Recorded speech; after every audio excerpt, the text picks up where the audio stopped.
નમસ્કાર, એનઆરઆઈ પલ્સમાં તમારું સ્વાગત છે. હું આપની સાથે પાયલ. અમેરિકામાં રહેતા ગુજરાતીઓના 10 મહત્વના સમાચારોની વાત કરીશું. સાથે આજના કયા મહત્વના અપડેટ છે તેની વિસ્તારથી ચર્ચા કરીશું. અમેરિકામાં રહો છો, અમેરિકાના રોજના સમાચાર સાંભળવા માટે એનઆરઆઈ પલ્સને સબસ્ક્રાઇબ કરવાનું ભૂલતા નહીં.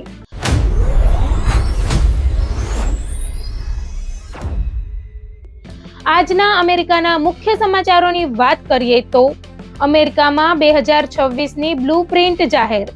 10 લાખ લોકોના દેશ નિકાલની ખતરનાક રણનીતિ. બેંક એકાઉન્ટ અને નોકરીઓ પર સર્જાશે મોટું સંકટ. શું ઇમિગ્રન્ટ્સ માટે હવે બચવું અશક્ય છે? આઈસના ડેટાથી ખળભળાટ. કોઈ પણ ગુના વગર 50,000થી વધુ લોકો જેલના સળિયા પાછળ. સુરક્ષાના નામે ધરપકડનો આંકડો ઐતિહાસિક સ્તરે. શું સામાન્ય માનવી હવે કાયદાના સકંજામાં ફસાઈ રહ્યો છે?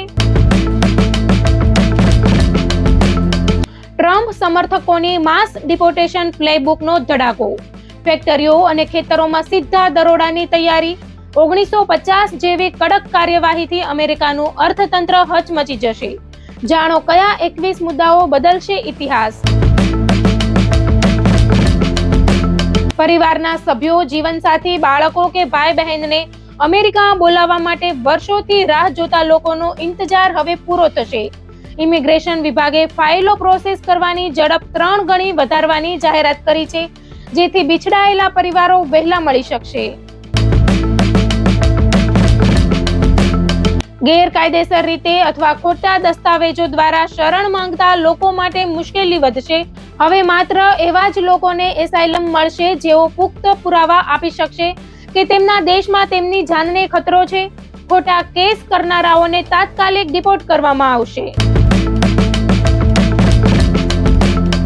વર્ક પરમિટ, ગ્રીન કાર્ડ અને નાગરિકતા માટેની અરજી ફીમાં ભારે વધારો કરવામાં આવ્યો છે. આ વધારા પાછળનો તર્ક એ છે કે વધુ ઇમિગ્રેશન ઓફિસરોની નિમણૂક કરીને પેન્ડિંગ કેસોનો નિકાલ ઝડપથી લાવી શકાય. જો કે આનાથી સામાન્ય માણસ પર આર્થિક બોજ વધશે.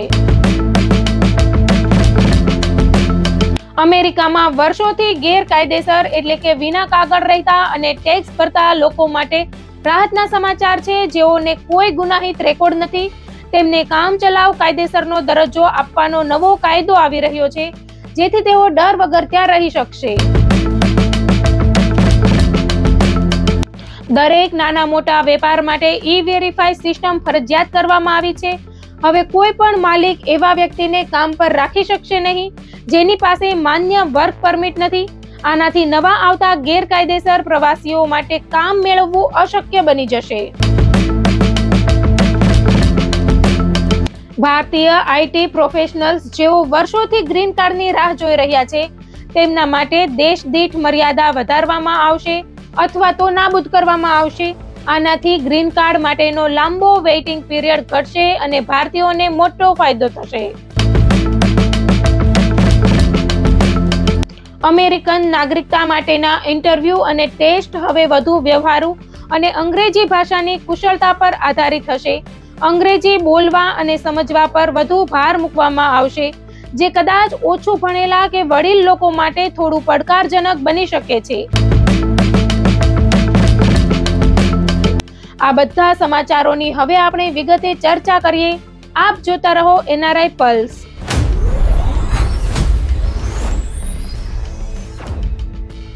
ફિનિક્સ, એરિઝોનાથી એક ખૂબ જ ગંભીર સમાચાર સામે આવી રહ્યા છે, જ્યાં એક જાણીતા ઇમિગ્રેશન વકીલ જુલિયાના મેન્જાનારેજે સામાન્ય જનતા અને સરકારને એક નવી માસ ડિપોર્ટેશન એટલે કે સામૂહિક દેશ નિકાલની રણનીતિ પ્રત્યે અત્યંત ગંભીર રહેવાની અપીલ કરી છે. આ આખી યોજના માસ ડિપોર્ટેશન કોએલિશન દ્વારા બહાર પાડવામાં આવી છે, જેમાં હેરિટેજ ફાઉન્ડેશન જેવા મોટા સંગઠનો સામેલ છે. અને આ દસ્તાવેજ મુજબ હવે ઇમિગ્રેશન વિભાગના દરોડા સીધા કામકાજના સ્થળો પર પાડવામાં આવશે. આ રણનીતિનો મુખ્ય ઉદ્દેશ વર્ષ 2026માં ઓછામાં ઓછા 10 લાખ લોકોને અમેરિકામાંથી બહાર કાઢવાનો છે. વકીલ મેન્જાનારેજે સ્પષ્ટ શબ્દોમાં ચેતવણી આપી છે કે જ્યારે પણ આવી નીતિઓ આટલી સ્પષ્ટ અને વિગતવાર રીતે બહાર પાડવામાં આવે ત્યારે તેને બિલકુલ હળવાશથી ન લેવી જોઈએ. આ રણનીતિ પાછળનો મુખ્ય વિચાર એ છે કે જે લોકો દસ્તાવેજો વગર ગેરકાયદેસર રીતે અહીં કામ કરે છે તેમને નોકરી મળતી બંધ કરી દેવામાં આવે તો તેઓ આપોઆપ અહીં રહેવાનું છોડી દેશે. આ પ્લાન હેઠળ ખાસ કરીને કન્સ્ટ્રક્શન, ખેતી, હોસ્પિટાલિટી અને મેન્યુફેક્ચરિંગ જેવા ક્ષેત્રોમાં આક્રમક રીતે દરોડા પાડવાની અને કંપનીઓ પર ભારે દંડ ફટકારવાની તૈયારીઓ ચાલી રહી છે. આ કોઈ સામાન્ય રાજકીય ચર્ચા નથી, પણ એક સત્તાવાર બ્લુપ્રિન્ટ છે, જે મુજબ જો કંપનીઓ જાણી જોઈને ગેરકાયદેસર કામદારો રાખશે તો તેમને એક ભૂલ બદલ $29,000 સુધીનો દંડ અને જેલની સજા પણ થઈ શકે છે. હજુ થોડા સમય પહેલા જ ફિનિક્સમાં જીપ્સ સ્પોર્ટ્સ ગ્રીલના એક લોકેશન પર જે રીતે દરોડા પાડવામાં આવ્યા હતા તે આ ભયાનક યોજનાનો જ એક શરૂઆતી ભાગ હોવાનું માનવામાં આવે છે. આ નવી રણનીતિમાં ફક્ત નોકરી જ નહીં પણ લોકોના બેન્કિંગ વ્યવહાર, ક્રેડિટ કાર્ડ અને ઘરના ભાડાના કરાર પર પણ રોક લગાવવાની દરખાસ્ત છે, જેથી લોકો માટે અમેરિકામાં દૈનિક જીવન જીવવું અશક્ય બની જાય અને તેઓ મજબૂરીમાં પોતે જ દેશ છોડવા તૈયાર થાય. એરિઝોનામાં આ મામલે કાયદાઓ દિવસે ને દિવસે વધુ કડક બની રહ્યા છે અને સેનેટમાં પણ બેન્કિંગ રોક અંગેના બિલ પસાર થઈ ચૂક્યા છે. આ આખી પ્રક્રિયામાં IRS અને સોશિયલ સિક્યુરિટી ડેટાનો સીધો ઉપયોગ કરીને દરેક કામદારની ઝીણવટભરી તપાસ કરવામાં આવશે. જો આ યોજના સફળ રહી તો અમેરિકાના ઇતિહાસમાં આ સૌથી મોટું દેશ નિકાલ અભિયાન સાબિત થશે, જેમાં દરરોજ 4,000 જેટલા લોકોની ધરપકડ કરવાનું લક્ષ્ય રાખવામાં આવ્યું છે. જો કે ઘણા નિષ્ણાંતો માને છે કે આનાથી અમેરિકાના અર્થતંત્ર પર પણ મોટી અસર પડશે અને ખેતી જેવા વ્યવસાયો ભાંગી પડશે. પરંતુ સરકાર હવે કાયદાનું કડક પાલન કરાવવા માટે પૂરેપૂરી મક્કમ દેખાઈ રહી છે. અત્યારે જે રીતે તપાસ અને દરોડાનું પ્રમાણ વધી રહ્યું છે તે જોતા એવું લાગે છે કે આવનારા દિવસોમાં ઇમિગ્રન્ટ્સ માટે સ્થિતિ વધુ ગંભીર અને પડકારજનક બનશે. એટલે દરેક વ્યક્તિએ અત્યારથી જ સાવચેત થઈ જવાની જરૂર છે.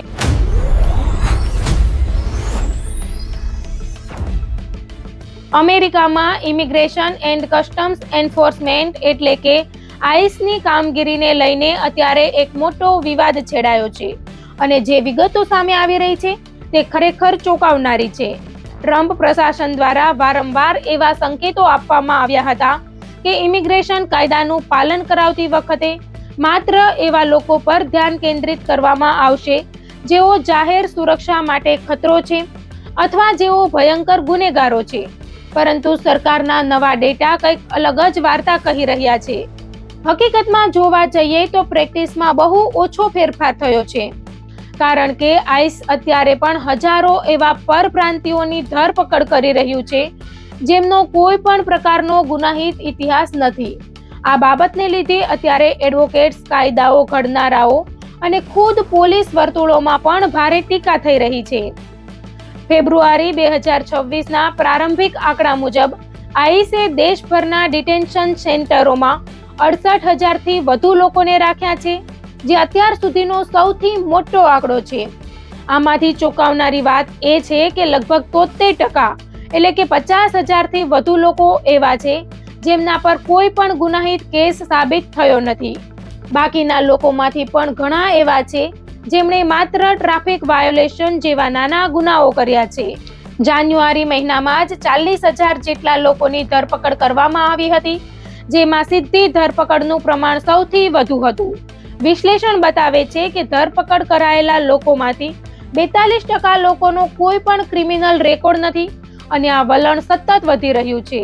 આ સ્થિતિ પ્રશાસનના દાવાઓ કરતા તદ્દન વિપરીત છે, કારણ કે વ્હાઇટ હાઉસ અને હોમલેન્ડ સિક્યુરિટીના પ્રવક્તાઓ હંમેશા ગંભીર ગુનાઓ જેવા કે હત્યા અને ગેંગ સાથે જોડાયેલા લોકોની ધરપકડની વાતો કરે છે. પરંતુ સાયરાક્યુઝ યુનિવર્સિટીના ડેટા અને સ્વતંત્ર તપાસ મુજબ ધરપકડની સંખ્યા દરરોજ સરેરાશ 1100થી વધુ પર પહોંચી ગઈ છે અને તેમાં ગુનાહિત ઇતિહાસ ધરાવતા લોકોનું પ્રમાણ સતત ઘટી રહ્યું છે.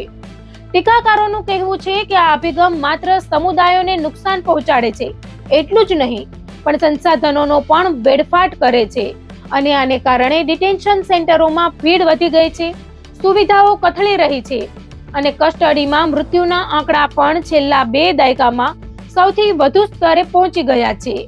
માયામી, ડલ્લાસ, એટલાન્ટા અને હ્યુસ્ટન જેવા શહેરોમાં જ્યાં ધરપકડના આંકડા સૌથી વધુ છે, ત્યાં સ્થાનિક અર્થતંત્ર પર પણ તેની માઠી અસર પડી રહી છે, કારણ કે શ્રમિકોમાં ડરનો માહોલ છે.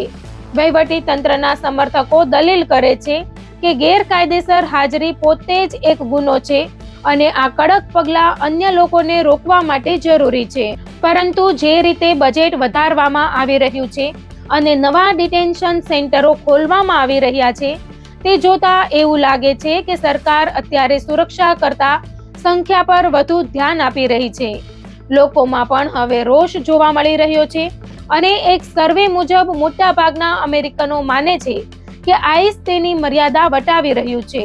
ટેક્સાસ, લુઇસિયાના અને કેલિફોર્નિયા જેવા રાજ્યો અત્યારે આ કામગીરીના કેન્દ્રમાં છે. હવે જોવાનું એ રહેશે કે શું આગામી સમયમાં કોઈ ફેરફાર થાય છે કે પછી આ જ રીતે કોઈ પણ ગુના વગરના હજારો લોકો આ કાયદાકીય સકંજામાં ફસાતા રહેશે.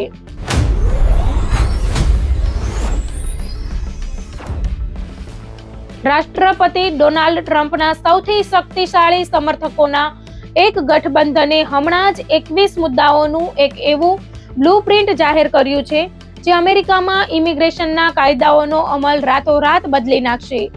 માર્ચ 2026ના અંતમાં રજૂ કરવામાં આવેલ આ દસ્તાવેજનું નામ માસ ડિપોર્ટેશન કોએલિશન પ્લેબુક છે અને તે એક વાત એકદમ સ્પષ્ટ કરે છે કે જો ટ્રમ્પ પ્રશાસન અમેરિકામાં ઇતિહાસનું સૌથી મોટું ડિપોર્ટેશન ઓપરેશન સફળ બનાવવા માંગતું હોય તો તેમણે માત્ર સરહદ પર જ નહીં પણ જ્યાં ગેરકાયદેસર ઇમિગ્રન્ટ્સ ખરેખર કામ કરે છે ત્યાં આક્રમક દરોડા પાડવા પડશે.